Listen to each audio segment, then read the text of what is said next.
नमस्कार।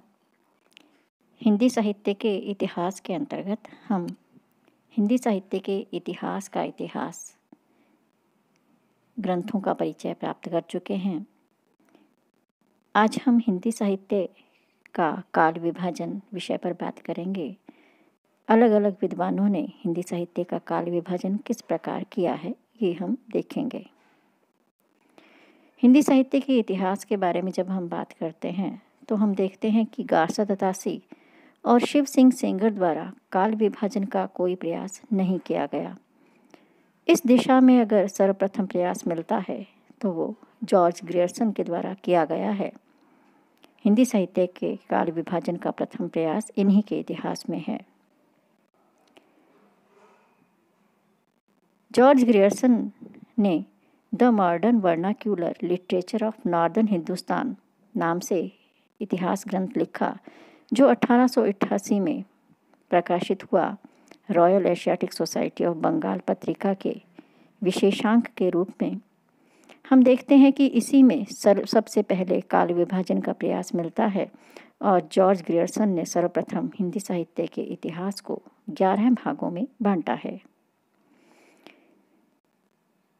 George Grierson ने 11 भागों में बांटते हुए चारण काल, 15वीं सदी का धार्मिक पुनर्जागरण, जायसी की प्रेम कविता, ब्रज का कृष्ण संप्रदाय, मुगल दरबार, तुलसीदास, रीति युग, तुलसीदास के अन्य प्रवृत्ति, 18वीं शताब्दी, कंपनी के शासन में हिंदुस्तान और फिर विक्टोरिया के शासन में हिंदुस्तान।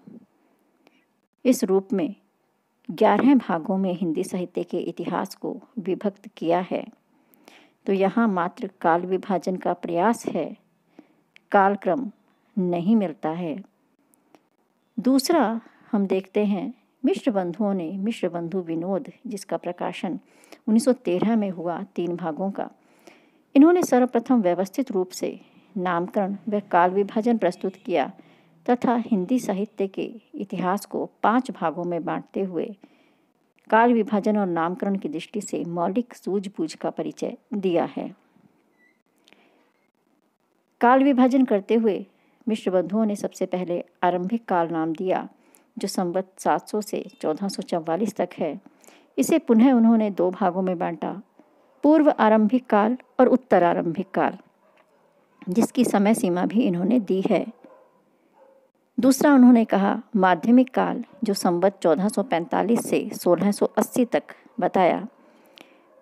इसे भी उन्होंने 2 भागों में बांटा, पूर्व माध्यमिक काल और प्रौढ़ माध्यमिक काल। इस प्रकार से दोनों को इन्होंने 2-2 भागों में फिर से उपभागों में बांट दिया। तीसरा काल मिश्र बंधुओं के अनुसार है अलंकृत काल, जिसकी समय सीमा उन्होंने संवत 1681 से संवत 1889 तक दी। इसे पुनः उन्होंने 2 उपभागों में बांटा है, पूर्व अलंकृत काल और उत्तर अलंकृत काल, जिसकी समय सीमा भी उन्होंने दी है। फिर वे कहते हैं परिवर्तन काल, संवत 1890 से 1925 तक, और फिर वर्तमान काल संवत 1926 से। सबसे पहले व्यवस्थित रूप में दोहरे नामकरणों के साथ जो विभाजन मिलता है वो है हिंदी साहित्य का इतिहास, आचार्य रामचंद्र शुक्ल द्वारा। इन्होंने हिंदी साहित्य के इतिहास को 3 भागों में और फिर 4 भागों में बांटा है। आचार्य शुक्ल ने हिंदी साहित्य के इतिहास को 4 भागों में बांटते हुए वीर गाथा काल, आदिकाल, संवत 1050 से 1375 और मध्यकाल, जो संवत 1375 से 1900 तक माना। इसे ही उन्होंने 2 भागों में पूर्व मध्यकाल यानी कि भक्ति काल कहा और उत्तर मध्यकाल यानी कि रीति काल कहा, जिसकी समय सीमा उन्होंने अलग अलग दी है। फिर वे कहते हैं आधुनिक काल, जिसे उन्होंने गद्य काल कहा, जिसकी समय सीमा संवत 1900 से वे मानते हैं। इसके बाद आता है राम कुमार वर्मा का काल विभाजन। इन्होंने 5 भागों में बांटा, संधि काल संवत 750 से 1000 तक, चारण काल संवत 1000 से 1375 तक, भक्ति काल संवत 1375 से 1700 तक और रीति काल संवत 1700 से 1900 तक, और इसके बाद आधुनिक काल, जिसकी समय सीमा उन्होंने संवत 1900 से बताई है। इस तरह इन्होंने हिंदी साहित्य के इतिहास को रामकुमार वर्मा ने 5 भागों में बांटा है। राहुल सांकृत्यायन इन्होंने हिंदी साहित्य के इतिहास को 5 भागों में बांटा। सिद्ध सामंत युग, सूफी युग, भक्ति युग, दरबारी युग और नव जागरण युग, इस तरह से इन्होंने भी हिंदी साहित्य के इतिहास को 5 भागों में बांटा है। इसके बाद नाम आता है हिंदी साहित्य का वैज्ञानिक इतिहास, जिसके लेखक हैं गणपति चंद्र गुप्त। इन्होंने हिंदी साहित्य के इतिहास को 3 भागों में बांटा है। पहले भाग का नाम दिया है प्रारंभिक काल या उन्मेष काल, जो सन 1184 से 1350 तक है। इसे पुनः उन्होंने बांटा धार्मिक रास काव्य परंपरा और संत काव्य परंपरा के रूप में। दूसरा वे कहते हैं मध्यकाल या विकास काल, जिसे सन 1350 से 1857 तक मानते हैं। इसमें वे पुनः धर्माश्रय, लोकाश्रय और राजाश्रय जैसे नाम देते हैं। धर्माश्रय में पौराणिक गीति परंपरा, पौराणिक प्रबंध परंपरा और रसिक भक्ति काव्य को मानते हैं। लोकाश्रय में रोमांटिक कथा काव्य और स्वच्छंद प्रेम काव्य परंपरा को दिया है। इसी के तीसरे भाग के रूप में वे कहते हैं राजाश्रय, जिसमें मैथिली गीति परंपरा, ऐतिहासिक रास काव्य परंपरा, ऐतिहासिक चरित्र काव्य परंपरा, ऐतिहासिक मुक्तक परंपरा, शास्त्रीय मुक्तक परंपरा को बताया है। तीसरा भाग भी कहते हैं आधुनिक काल, जिसे सन 1857 से मानते हैं। इसके बाद नाम आता है हिंदी साहित्य का इतिहास, जिसका संपादन डॉक्टर नगेंद्र ने किया। इन्होंने हिंदी साहित्य के इतिहास को 4 भागों में बांटा है।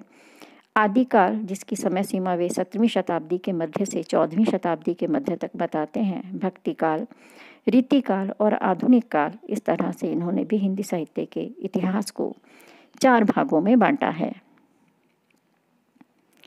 इनके बाद नाम आता है हजारी प्रसाद द्विवेदी का, जिन्होंने हिंदी साहित्य के इतिहास को 4 भागों में बांटा। आदिकाल संवत 1000 से 1400 तक और पूर्व मध्यकाल संवत 1400 से 1700 तक, उत्तर मध्यकाल 1700 से 1900 तक और आधुनिक काल संवत 1900 से उन्होंने बताया है। इस तरह से हिंदी साहित्य के इतिहास को हजारी प्रसाद द्विवेदी 4 भागों में बांटते हैं। श्याम सुंदर दास भी हिंदी साहित्य के इतिहास को 4 भागों में बांटते हैं, जिसमें वे कहते हैं वीरगाथा युग संवत 1050 से 1400 तक, भक्ति युग संवत 1400 से 1600 तक और रीति युग को 1600 से 1900 तक मानते हैं। नवीन विकास युग को वे संवत 1900 से मानते हैं। इस तरह से हम देखते हैं कि अलग अलग विद्वानों ने हिंदी साहित्य के इतिहास का काल विभाजन किया है। अन्य विद्वानों के द्वारा भी यह किया गया है।